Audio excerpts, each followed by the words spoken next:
Hey, welcome to an episode of Chad's Beer Reviews with Christina. It's better when we have two people here because I can point to the sign. I don't have to like move my head, So. Crouch down.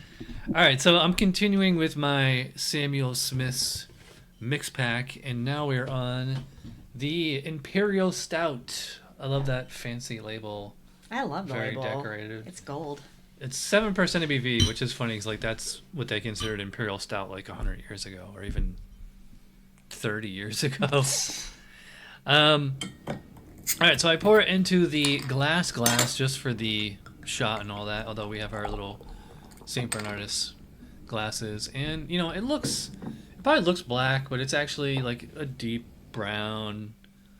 Maybe It's very dark. I mean, I can't see through that at all. Yeah, it's not quite as dark as like Bourbon County or something, but yeah. I'm not even getting like ruby highlights on that or anything. Like that's just straight up. Yeah. Like, yeah. It's black. dark. Yeah. It looks like dark water. You can kind of judge the darkness of the beer on the foam.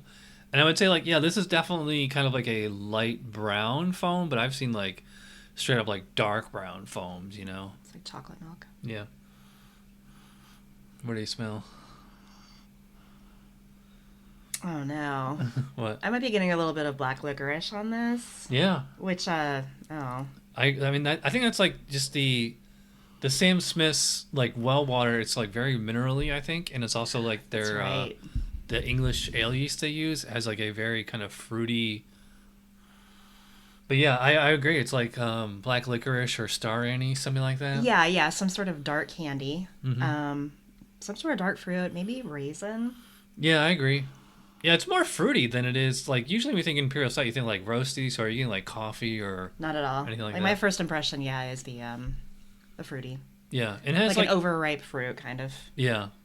Yeah, exactly. Like a prune or raisins. Yeah.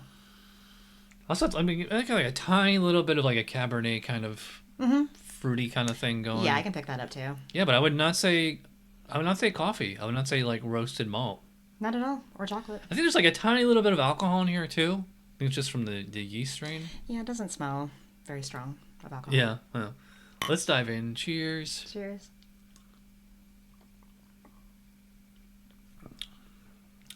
Ooh, that's better, huh? Mm.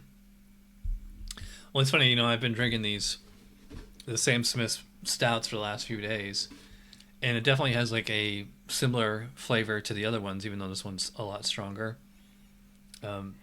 So I'm getting roastiness on the flavor. I wasn't getting it on the smell, but I get it on the flavor here. Yeah, I agree. To me, this is very fruit forward. Yeah. So to me, it's like the dried fruit, like date, fig, raisin. I don't think I would say cherry or anything like that. No, I wouldn't categorize it as sweet. There's definitely a chocolatey essence in there. Yeah, it's like a kind of a bitter dark chocolate for me. It's not a sweet chocolate. Mm-hmm. Yeah. Yeah, dark chocolate or like baker's chocolate. Yeah. But even that, like, I think like the fruitiness, the yeast character is like kind of front and center here. Mm-hmm. Yeah, it's very yeasty and malty. Yeah, it's almost like a bit of like prune juice or Dr. Pepper with a little bit of black licorice. That's oddly makes sense. Those flavor combinations. I can pick up Dr. Pepper on this. Yeah, and if you pay attention, you can there's still some hops in there. Yeah. This bottle is about a year and a half old. Mm-hmm. Or, it was bottled last Halloween, so like not even a year old. Which is remarkably fresh by Florida standards. This is complex. I can pick up on something new every time I sip on it, so it's very interesting to drink this one. Mm-hmm.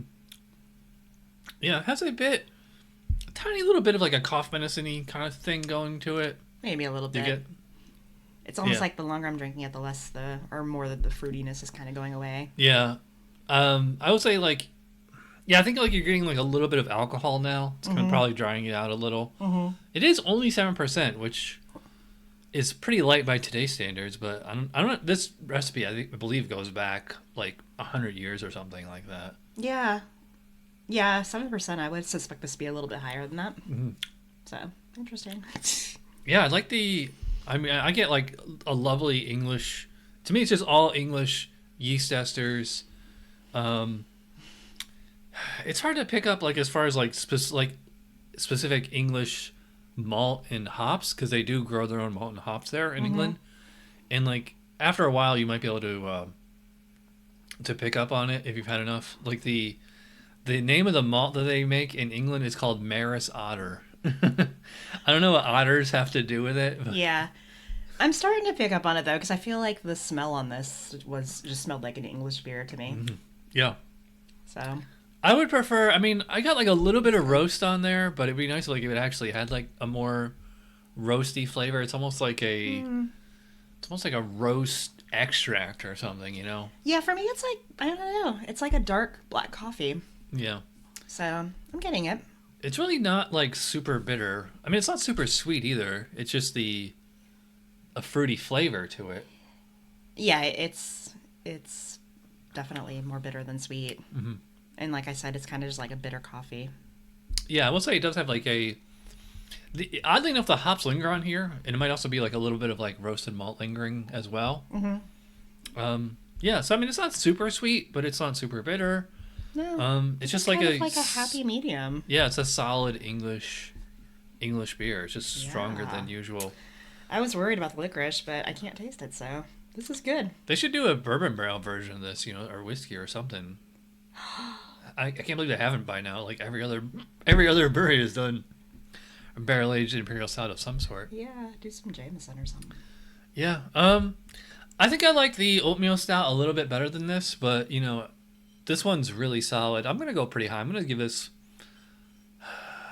a 9 out of 10. It's good. I mean, I don't really know what else they've got because I didn't have any of these, but I'll give it like an 8.25. Okay. It's good. I would drink it again. And all right. That's it. Well, thanks for coming over. See ya. Of course. Cheers. Cheers.